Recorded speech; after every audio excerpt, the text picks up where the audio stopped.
Holan 7 Internacional presenta su programa La Biblia Responde, dirigido por el pastor Joel Espino, programa que te ayudará a responder inquietudes y dudas sobre las Sagradas Escrituras y te ayudará a transformar tu vida.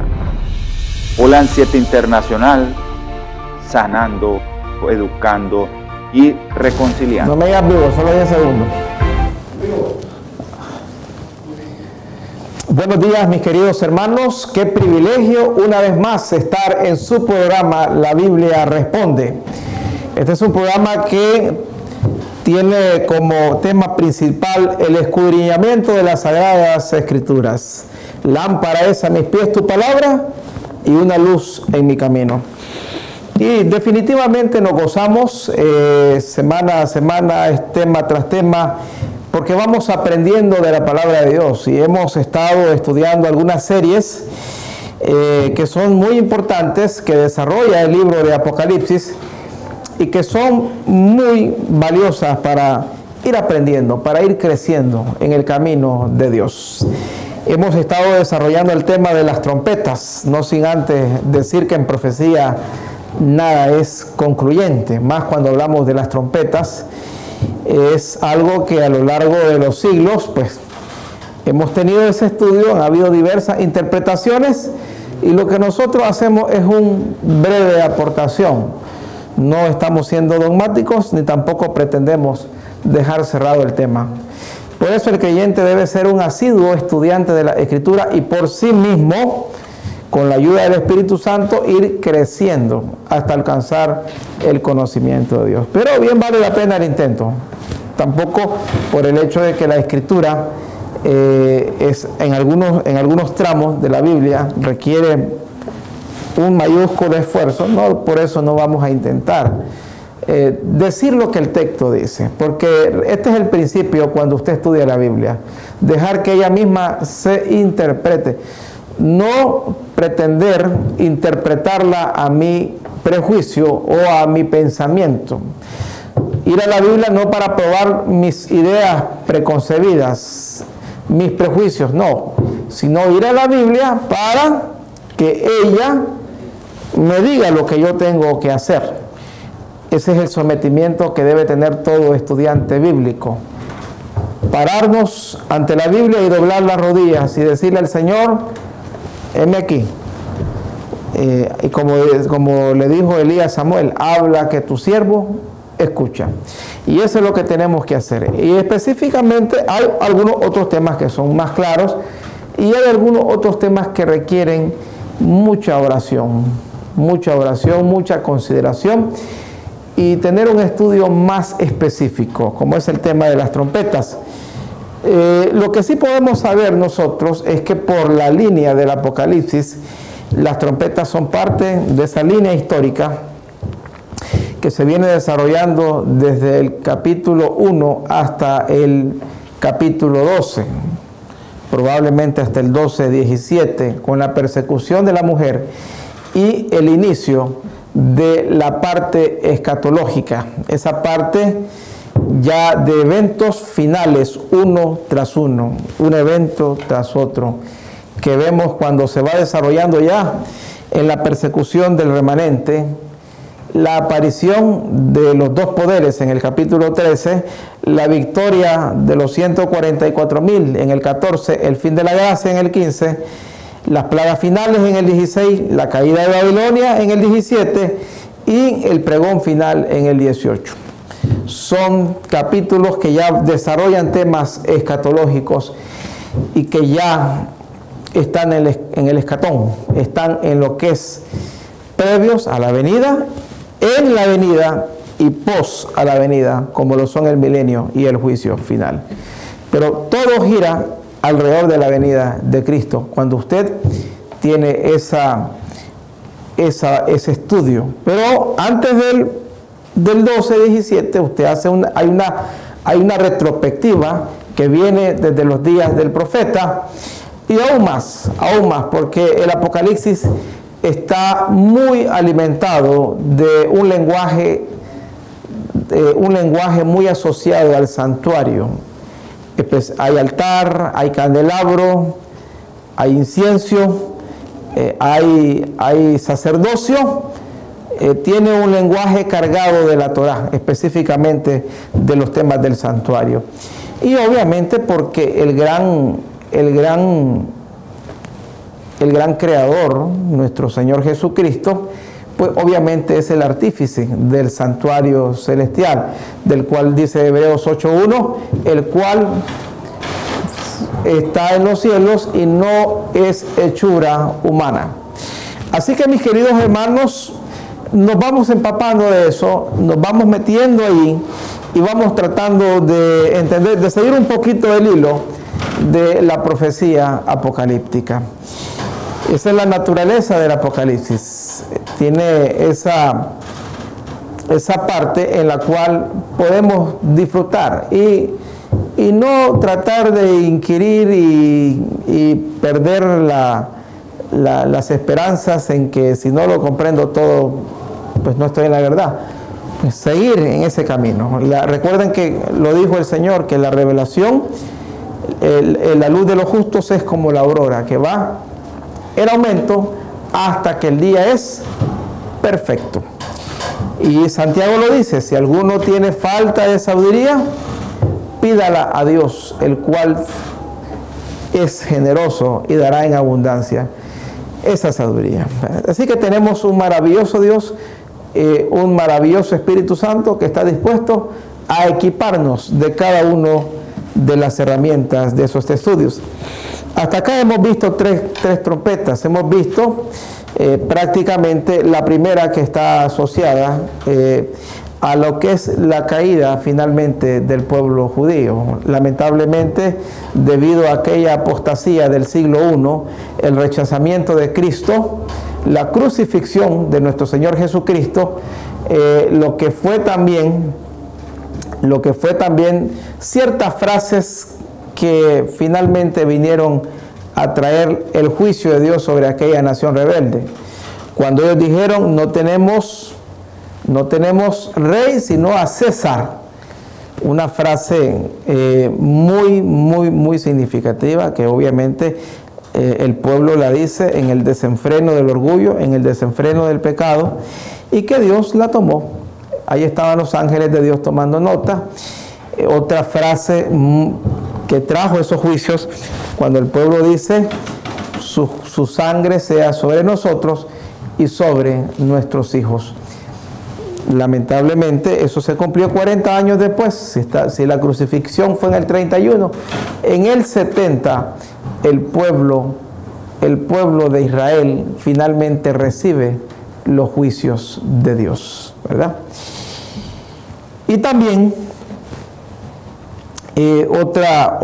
otro evento que marcó esa primera trompeta fue el derramamiento de sangre de los hijos de Dios.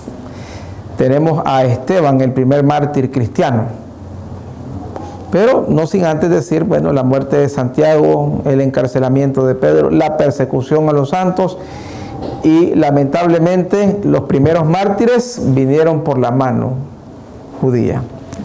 Así que, mis queridos hermanos, en retrospectiva, eso es lo que aconteció en el siglo I con el primer juicio de Dios. Recordemos que las trompetas son juicios de Dios, Pero antes de abrir la escritura, vamos a orar. Vamos a orar para que hoy, alentada a esta cuarta trompeta, podamos con la ayuda de Dios ir comprendiendo una vez más la respuesta de Dios a los ataques de los impíos contra su pueblo. Padre, gracias te damos, Señor, por darnos el gozo y el privilegio de abrir tu palabra. Queremos que tú nos bendigas, que tú nos hables una vez más, que tu palabra nos enseñe, que tu palabra sea la luz. Bendícenos en esta mañana al abrir tu palabra, que cada hermano y hermana al recibir este mensaje pueda sentirse fortalecido y podamos saber que Dios siempre defiende a su pueblo. En el nombre de Jesús. Amén. Cuando Cuando nosotros tenemos la segunda trompeta, nos ubicamos prácticamente con lo que es la caída del Imperio Romano de Occidente, con lo que se llamaba el Imperio Romano de los Césares.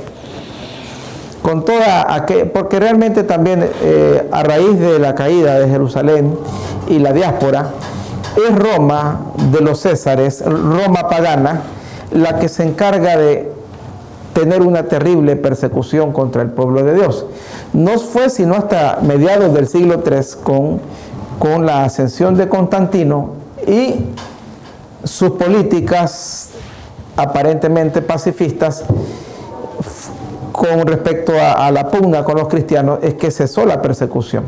Pero eso tuvo un costo altísimo, ya que al cesar la persecución durante el mandato de Constantino entró lo que fue el paganismo y todas sus prácticas. El paganismo absorbió prácticamente el cristianismo. Había una religión mixta que se llamaba cristiana, pero estaba llena de paganismo. Y acuérdense, hermanos, de todas las barbaries que cometía el ejército del Imperio Romano en las manos de Constantino, quien tuvo aquella famosa visión donde vio el sol y la cruz y dijo: en nombre de este símbolo venceremos. Y esto desembocó en la caída del imperio en el 476 después de Cristo. Estamos hablando después de Cristo, en el cierre de lo que sería la segunda trompeta. Y la tercera trompeta es todo lo que Dios hace, las plagas específicamente, las guerras que enfrentó el papado, todo lo que sucedió en esa Edad Media. Lo que es, si Dios ha permitido que este poder, ya no era la Roma de los Césares, ahora era Roma papal, quedara a su antojo, obviamente hubieran desaparecido a todos los cristianos. Guerras internas, guerras externas, tribus invadiendo a otras tribus, las cruzadas y todo eso que aconteció. Y Dios permitía estas cosas. Por ejemplo, fue famosa la peste negra, la peste amarilla, la peste bubónica, entre otros miles de desgracias que rodearon al mundo medieval para tratar de frenar un poco la persecución y la sed de sangre que Satanás tenía contra todos aquellos que se oponían. Y entre esos está, obviamente, el diablo funda a través del papado lo que se conoció como la Santa Inquisición, que de santa no tenía nada. Así es. Y hoy vamos entonces a la cuarta trompeta. Luego de ver ese contexto, podemos ver la cuarta trompeta, que ya nos ubica en lo que es la respuesta de Dios, porque el papado siguió matando, persiguiendo, encarcelando, destrozando creyentes que su delito era aferrarse a la Biblia. Vamos a ir al libro de Apocalipsis. Nos vamos a ubicar en el capítulo 8 y vamos a leer ahí en Apocalipsis, el capítulo 8, vamos a leer lo que es la cuarta trompeta en el versículo 12. Apocalipsis capítulo 8, versículo 12. Vamos a leer 8:12. Usted ahí en casa puede acompañarnos. Creo que producción nos va a poner ahora los textos en pantalla. Apocalipsis 8:12. Para que nosotros podamos ver, cómo se desarrolla la cuarta trompeta. En los próximos estudios tendremos la quinta y la sexta, que son grandes desafíos también. Vamos a ir al capítulo 8, al versículo 12, donde dice: el cuarto ángel tocó la trompeta. Note bien que ángeles tocando la trompeta, y fue herida la tercera parte del sol.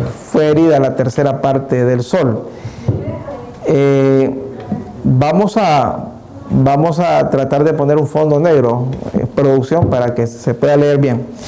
Y ahora, hay un énfasis siempre, si ustedes notan, en cada una de las trompetas, y es que siempre está el punto de la tercera parte, porque eran juicios no universales. Eran juicios que no eran, porque obviamente un juicio universal, como lo fue el diluvio, hubiera desaparecido a toda la faz de la tierra. De alguna manera, ahora recuerden ustedes que las trompetas, al igual que los juicios de Dios, como en el caso de Sodoma, como en el caso de Nínive, como el caso de Tiro, de Sidón, como el caso de Egipto, siempre las plagas que Dios envía, los juicios que Dios permite, los hace sobre los impíos, sobre aquellos que rechazan el mensaje de Dios. Dios ha preservado siempre a su pueblo, Dios ha guardado siempre a su pueblo. Ahora, no significa que nosotros no vamos a morir, porque como creyentes he escuchado a algunos creyentes que dicen, bueno, ahora con la pandemia, con el coronavirus, como yo estoy en Cristo no me va a tocar. Y algunos incluso toman el Salmo 91 y lo aplican y dicen, bueno, caerán 1000 a tu lado, 10.000 a tu diestra. Sí, pero en el sentido de que tú estás en el abrigo de Dios para salvación y vida eterna. Recuerda que estás en la tierra y la plaga puede tocarte. Eso no significa que no eres hijo de Dios. Eso no significa que Dios no está contigo. Lázaro dice que era amigo de Jesús y murió, ¿verdad? Se enfermó y murió. Porque la Biblia no nos promete que no nos va a pasar nada malo. Lo que sí promete la Biblia es que estaremos guardados. Y podremos decir como Pablo, si vivimos somos del Señor y si morimos somos del Señor. Pero en el caso de las trompetas son juicios directamente contra los enemigos de Dios. Cuando el cuarto ángel toca la trompeta, fue herida la tercera parte del sol. Ahora, obviamente, cuando nosotros estudiamos el sol en la Biblia, el sol hay una simbología de Cristo realmente. Una simbología, no estamos diciendo que el sol es Cristo, como finalmente Satanás enseñó a la humanidad a deificar el sol. El sol es una estrella creada como lo son millones de estrellas en el universo, miles de planetas y estrellas, pero esta es una plaga como la que Dios hizo allá en Egipto. Recuerden que en Egipto hubo 3 días de oscuridad, fue una de las plagas debido a que ellos adoraban al sol, ¿verdad? De hecho, Faraón era hijo de On y de Ra, de la diosa tierra y el dios sol. Y lamentablemente esta adoración al sol enseñada e impuesta por Babilonia en tiempos de Semirami y Nimrod filtró todas las religiones del mundo a tal punto que hoy se sigue adorando al sol en una sociedad aparentemente moderna. Usted diría, bueno, pero hoy la tecnología y tantas cosas nos han permitido saber que el sol es simplemente un astro. Así es, pero la gente sigue adorando al sol a través de la observancia del domingo. Hace poco, en uno de sus últimos trabajos, el Papa Francisco se autodenominaba el evangelista del domingo. Ya no era, en una de sus obras que así tituló, ya no era el evangelista de Cristo, obviamente, porque el sol siempre fue una de las cosas que Dios prohibió su adoración allá en las Sagradas Escrituras, en el libro de Ezequiel. Cuando nosotros leemos en Ezequiel el capítulo 8, cómo incluso lamentablemente en la misma Jerusalén se estaba dando esa adoración. Ezequiel capítulo 8. Y el Señor reprende eso. Y se estaba practicando en el mismo templo, hermanos queridos. En el mismo templo se estaba practicando. Note cómo lo dice la palabra de Dios. Ezequiel 8. Y dice la palabra de Dios en el versículo 16, y me llevó al atrio de adentro de la casa de Jehová, y he aquí junto a la entrada del templo de Jehová, entre la entrada y el altar, como 25 varones, sus espaldas vueltas al templo de Jehová, le dieron la espalda a Dios, y sus rostros hacia el oriente, y adoraban al sol, postrándose hacia el oriente. Obviamente quiere decir que la trompeta está directamente tomando este texto. Obviamente la trompeta es un castigo a un movimiento que exalta el sol, la idolatría del sol. ¿Y cuál es este movimiento que lo ha hecho? Obviamente Babilonia. Babilonia en sus tres fases. Hablamos de la Babilonia inicial, fundada por Nimrod, que era la Torre de Babel, fundadora de la mayor religión que ha habido en el mundo, la religión del engaño, que tenía dos grandes bases: la adoración al sol y la creencia en la inmortalidad del alma. Luego, la segunda Babilonia, que también establece un culto a una imagen. Recordemos todos nosotros, las tres Babilonias tienen una construcción y una imagen. Es los tiempos de Nabucodonosor, que era la Babilonia que tenía mucha idolatría. Se adoraba a Astarot, se adoraba a Astarte, se adoraba a dioses como Isis y se adoraba a otros dioses que obviamente todos convergían en la adoración al sol. Y finalmente la Babilonia final, que es la Babilonia que viene desde la Edad Media, la Babilonia que promovió el domingo como día de reposo, como lo aceptaba hace algunos años el cardenal Gibbons de Nueva York.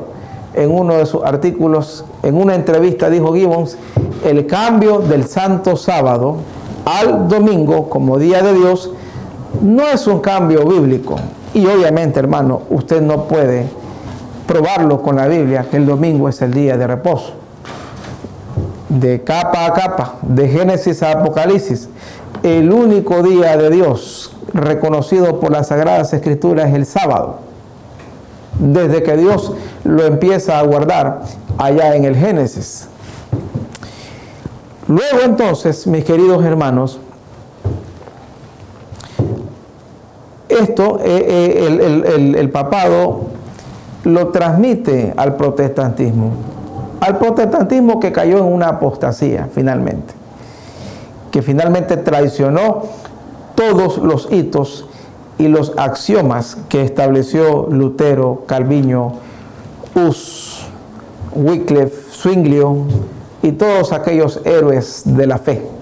El principio de que solo la Escritura, el principio de que solo la gracia y de que el papado era el anticristo, fueron borrados primero por la contrarreforma de Loyola, de Francisco Rivera y Lacunza, y luego finalmente por el movimiento dispensacionalista de predicadores del siglo XVIII como Charles Fish y Charles Darby, quienes propusieron esta teología.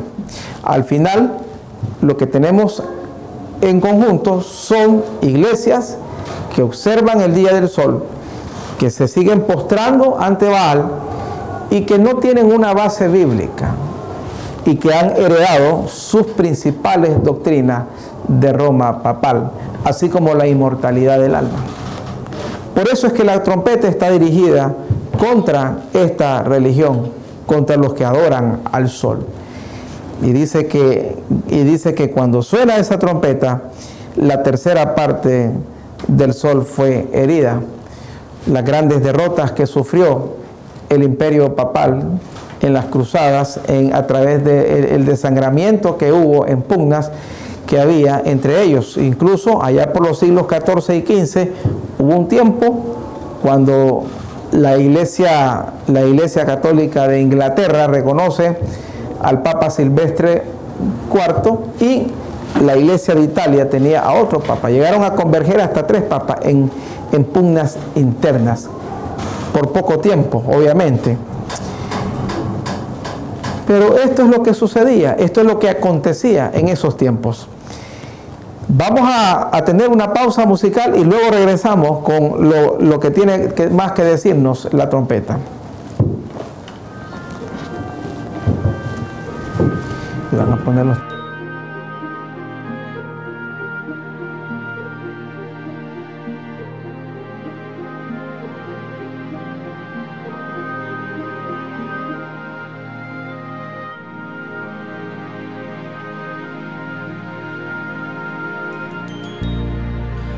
Anhelaste la paz y crecer en la fe, bendiciones de Cristo obtener.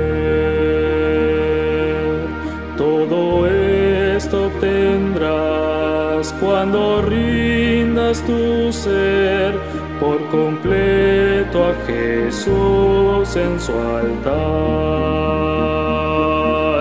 Entregaste tu vida entera a Dios, le diste tu fiel corazón. Él te bendecirá y te hará descansar, y su paz te dará una canción. Si caminas con Dios en la luz de verdad, tendrás paz y poder al andar. Vivirás pues feliz, gozarás libertad, si tu vida está en el altar.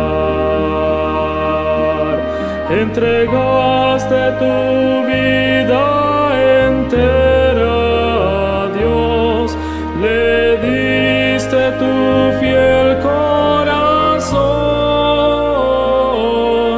Él te bendecirá y te hará descansar, y su paz te dará una canción. ¿Quién podrá de su amor la grandeza contar? Cuán feliz con tu Dios estarás, pues te llama el pastor con su voz celestial. Pon tu vida entera en su altar. Entregaste tu vida entera a Dios, le diste tu fiel corazón. Él te bendecirá y te hará descansar, y su paz te dará una canción.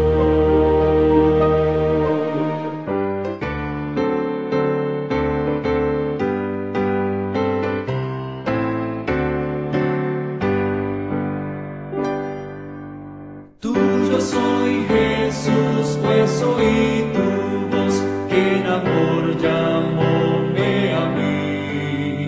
Más anhelo en alas de fe subir, y más cerca estar de ti. Aún más cerca, cerca de tu cruz, llévame, oh Salvador. Aún más cerca, cerca, cerca de la luz, viva yo, buen pastor. A seguirte a ti me consagro hoy, constreñido por tu amor.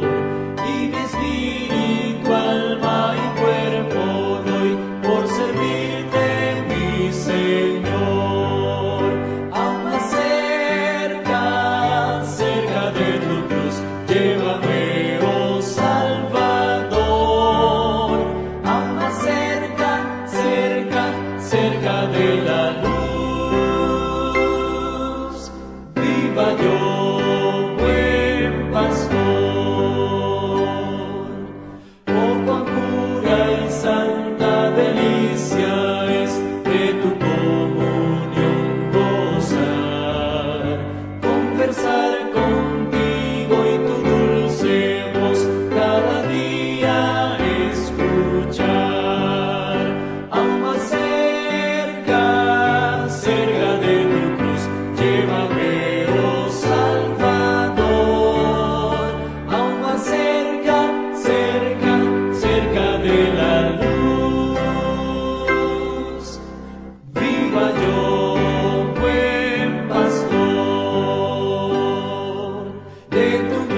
de amor no comprenderé cuál es la profundidad, hasta que contigo, Jesús, esté en gloriosa eternidad. Aún más cerca, cerca de tu cruz, llévame, oh Salvador. Aún más cerca, cerca, cerca de la luz. Viva yo, buen pastor. Ay.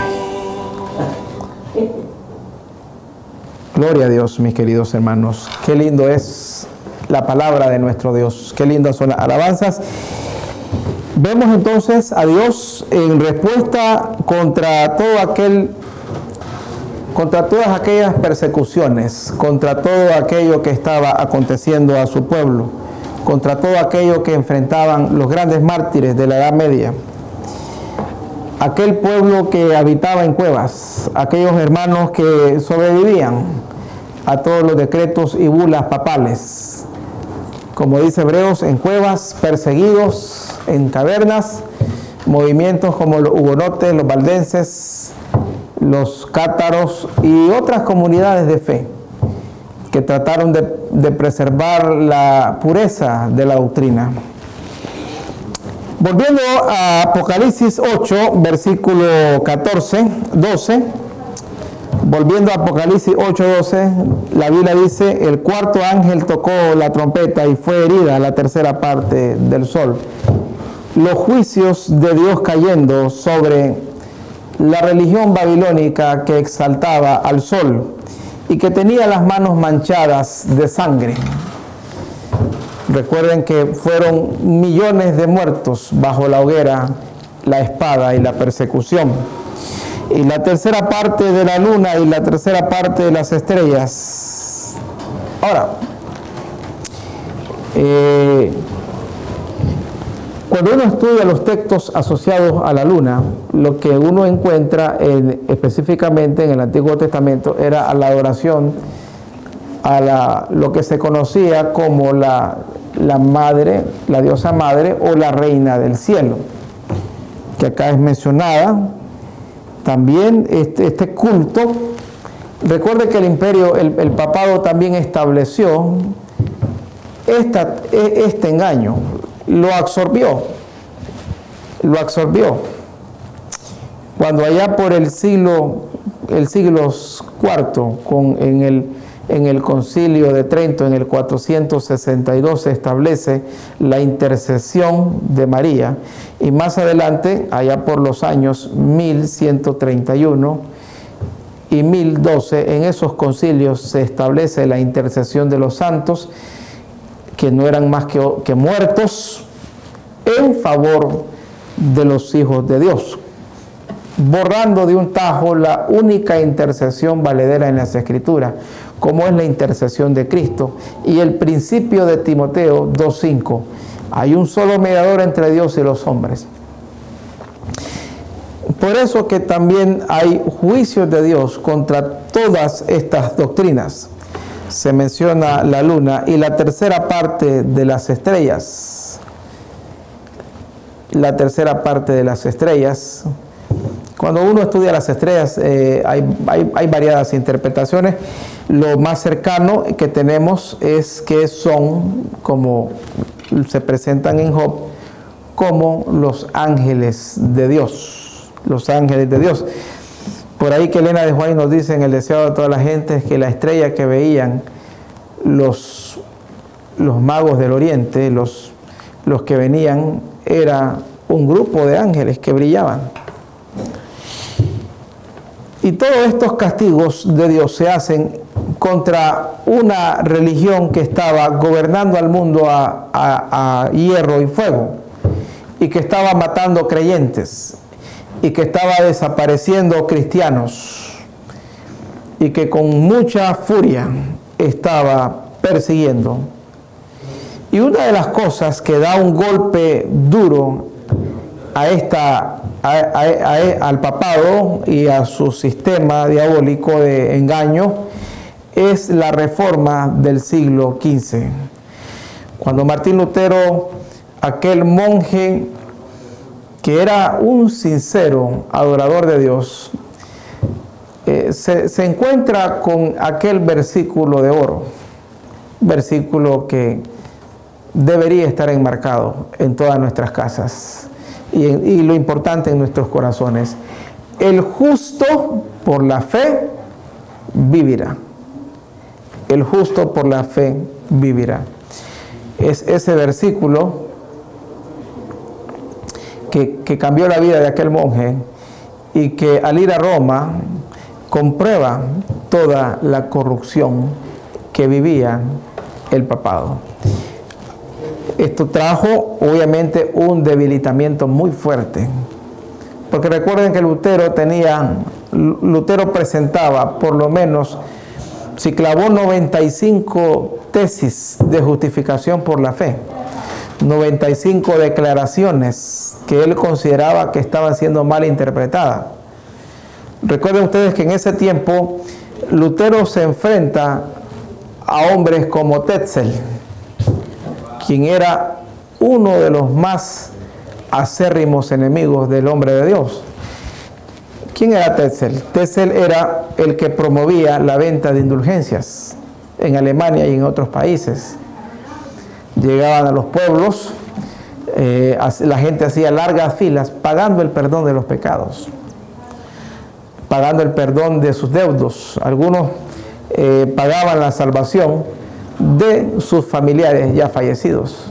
Obviamente esto es antibíblico, pero era parte de la doctrina que tenía el papado y que todavía la sostienen, lamentablemente.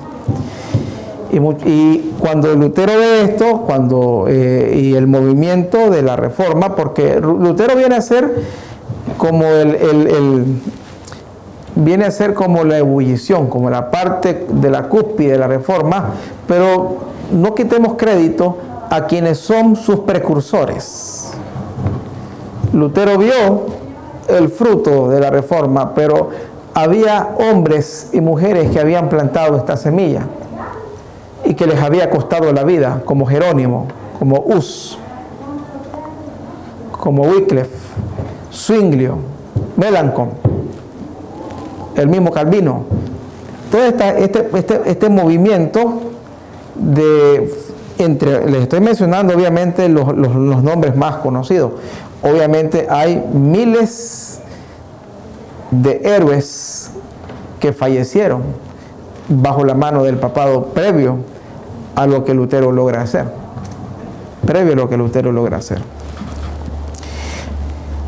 Y finalmente él logra hacer un antes y un después, porque Lutero con el movimiento de la Reforma, él por lo menos establece grandes, aunque él establece 95 tesis, hay grandes principios que él establece. El principio de solo escritura, de que solo la Biblia, y era la frase de Lutero, cuando Lutero estaba en las famosas dietas, la más conocida, la dieta de Worms, en Alemania, frente al papado, y Lutero dice: señores, pruébenme con las escrituras si lo que yo estoy diciendo está errado. Fue una de las grandes cosas, sola fide, cuando él hizo a un lado las obras y dijo: el hombre solo es salvo por la fe en Cristo. También cuando él habló de sola gratia, diciendo no es por obra, sino por gracia, tomando el principio de Efesios capítulo 2, donde la Biblia dice: por gracia soy salvos. Por gracia soy salvo. Pero obviamente todo esto fue una cosecha. Esto frenó en gran parte el arrastre que tenía todo este imperio. Realmente enfrentarse al papado, al clero, el poder que tenía un obispo, el poder que tenía un cardenal en esos tiempos.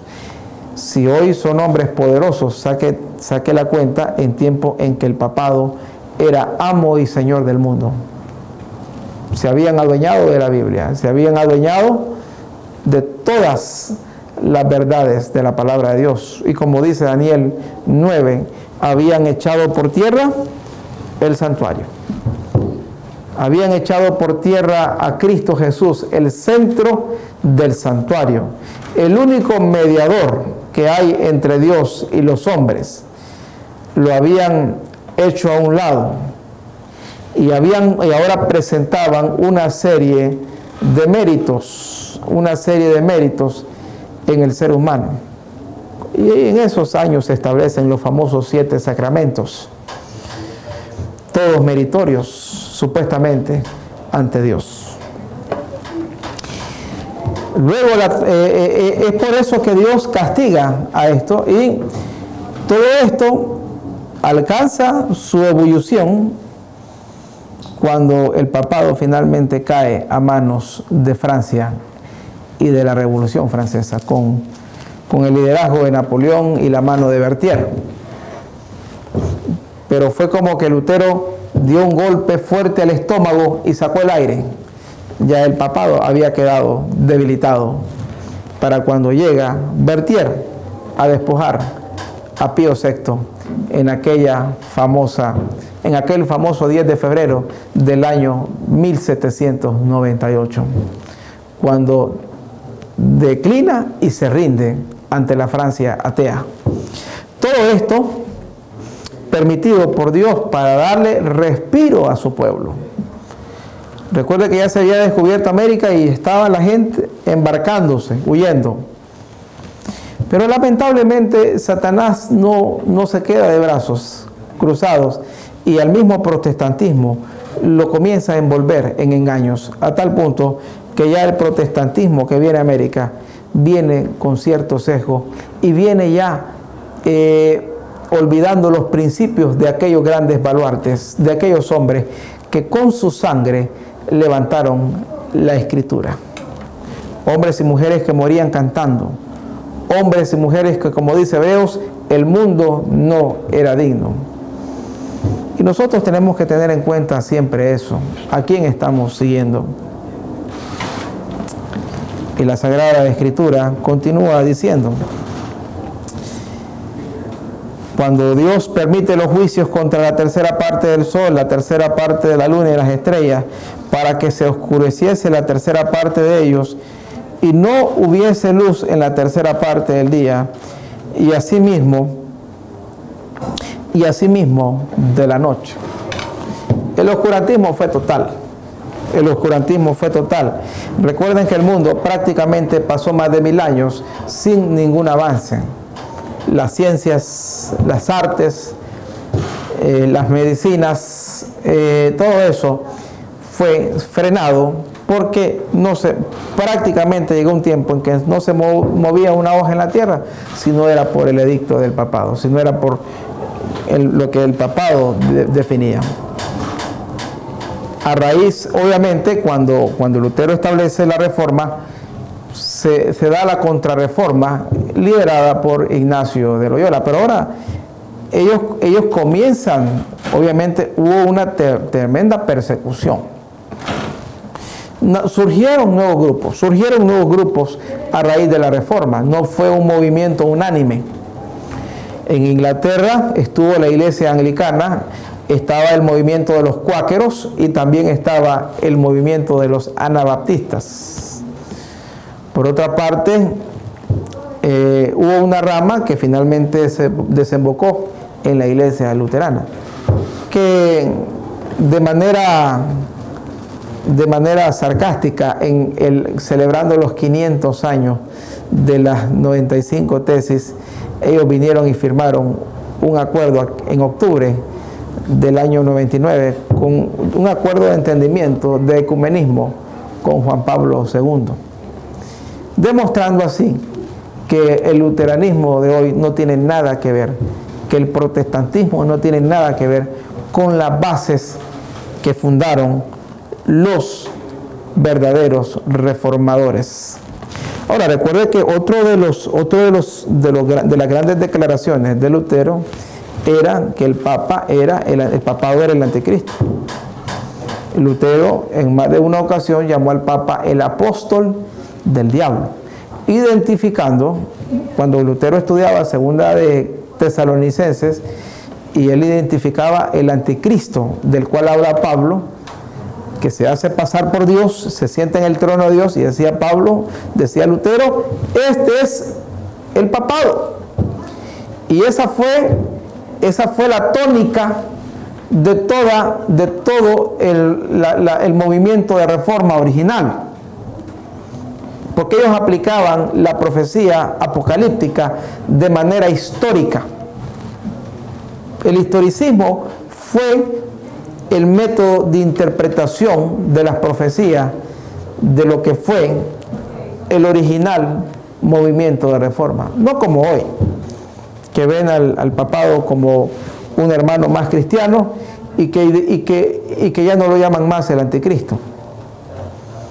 Prácticamente hoy en día, con excepción del movimiento adventista y su teología del historicismo, no hay más movimientos que identifiquen al papado como el anticristo, sino el dispensacionalismo lo sitúa en el futuro. Por eso estos movimientos actuales, el protestantismo actual, más bien es un actor de reparto que apoya al papado, que es la figura central. Y por eso en Apocalipsis 16 se ven aquellos famosos 3 espíritus inmundos: el papado, el protestantismo apóstata y obviamente el poder civil de Estados Unidos detrás de todo esto, y la coalición mundial. El mundo se dirige a eso, hermanos queridos. Si una plaga hoy fue capaz de dictar cómo vamos a vivir, imagínense cuando se establezcan los edictos que va a traer todo este movimiento. Esto es lo que estaba sucediendo. Por eso es que hay una respuesta de Dios hacia esto. Y no es que esto frenó al papado, porque todavía en los siglos XVI y XVII las matanzas continuaron, específicamente contra aquellos que se adherían a los nuevos movimientos. Allá por el siglo XVI y XVII surgió el movimiento de santidad, fundado en la Universidad de Oxford en Inglaterra, que fue el movimiento de los hermanos Wesley, estudiosos de la justificación por la fe y la santificación. Ellos promovían el club de santidad que desembocó ya en el siglo XVIII en la iglesia metodista. Y así surgieron otros grandes hombres, obviamente del siglo XVI y XVII, como Baxter, uno de los pioneros en la predicación del Evangelio, y en su momento otros buenos hombres usados por Dios, hasta desembocar en lo que se conoció como el movimiento milerista, el movimiento adventista, cuando ya el protestantismo estaba en una abierta apostasía. Ya eran los tiempos de Darby y de Fitch, donde se abrazaba el futurismo como interpretación del Apocalipsis. Por eso que los pioneros adventistas identificaban al protestantismo como apóstata, e incluso es una terminología que usa Elena de White como protestantismo apóstata, porque se habían divorciado de lo que alguna vez Dios les había conferido como luz. Obviamente nada que ver con toda aquella generación de oro que le hizo frente al papado a costa de su propia vida.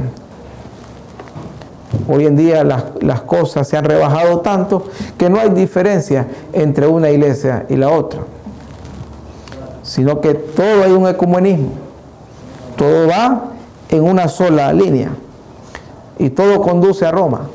Finalmente el papado ha venido ganando poder, pero de eso vamos a hablar en otro tema. La cuarta trompeta nos deja grandes lecciones. Número 1, siempre Dios está al frente de su pueblo, aún en las circunstancias y en las persecuciones más difíciles. Otra de las grandes lecciones es que no adores a la criatura, sino al Creador. Ni astros, ni estrellas, ni el espiritismo, ni las mega personalidades actuales deben ser adoradas. Todo es creación, todo es criatura. hombres, mujeres, por muy famosos que sean, no dejan de ser criaturas que tienen aliento de vida y que hoy son y mañana no son. Dios es celoso en su adoración, y una de las cosas por la cual utiliza la cuarta trompeta para castigar es debido a la falta de respeto, cuando tú y yo decidimos darle la gloria a la criatura antes que el Creador. Y otra de las grandes lecciones que nos deja todo este movimiento de estos siglos es la necesidad de devolvernos a lo que dice la palabra de Dios, devolvernos a lo que está escrito, devolvernos a lo que está en el mensaje del Evangelio y no traicionar la Biblia como lo han hecho miles de personas a lo largo de la historia. El Señor está esperando hijos e hijas suyas que estén de parte de la verdad, que estén firmes y que estén dispuestos a dar su vida por el Evangelio. Dios siempre va a proteger a su pueblo, y si hay necesidad de oscurecer el sol, lo hará, y si hay necesidad de derrotar a las fuerzas de las tinieblas, lo hará. De hecho, ya las derrotó en la cruz del Calvario. El mal está vencido, solo es cuestión de tiempo que desaparezca finalmente. Es hora de que tú y yo estemos de parte del bien. Es hora de que tú y yo estemos de parte de la luz. Vamos a orar, mis queridos hermanos. Amado Padre, gracias te damos porque tú siempre proteges a tu pueblo. Hemos aprendido en esta lección de la cuarta trompeta de que tú estás de parte de la verdad y de tu palabra. Ayúdanos, Señor, a estar de parte de Cristo y no de las tradiciones humanas. No seguir a hombres, sino seguir a Dios. Bendícenos en esta hora. Gracias por tu palabra, que este estudio se ha grabado en nuestros corazones. En el nombre de Jesús. Amén y amén. Dios los bendiga, mis queridos hermanos. Hasta la próxima. Holan 7 Internacional presentó su programa La Biblia Responde, dirigido por el pastor Joel Espino, programa que te ayudará a responder inquietudes y dudas sobre las Sagradas Escrituras y te ayudará a transformar tu vida. Holan 7 Internacional, sanando, educando y reconciliando.